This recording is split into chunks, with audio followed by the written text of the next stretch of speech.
અત્યારે વાગ્યા છે 7 અને અમે કેમ્પ આગળ ચા પીવા માટે ઊભા છે.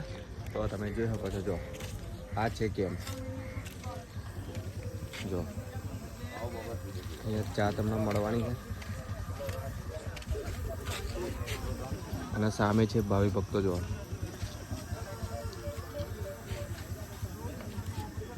અત્યારે કેમ્પ આગળ ચા પીએ. આજુબાજુનો નજારો તમે જોઈ શકો છો. ઘણા ભાવિ ભક્તો ચાલતા ચાલતા પણ જાય છે.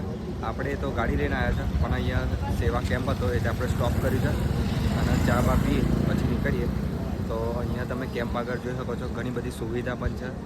જો તમારે ઊંઘવું હોય તો અહીંયા ગાટલા પણ નાખેલા છે, તો તમે ત્યાં આરામ પણ શાંતિથી કરી શકો છો. તો અત્યારે તમે દ્રશ્યો જોઈ શકો છો. જો સામે છે કેમ્પ, ત્યાં આગળ પણ તમે આરામ કરી શકો છો. જો અર્જુનભાઈ ચા લઈ લીધી છે. હા જો, અને પાછળ ભાવિ ભક્તો જો ચાલતા ચાલતા જઈ રહ્યા. રણુજા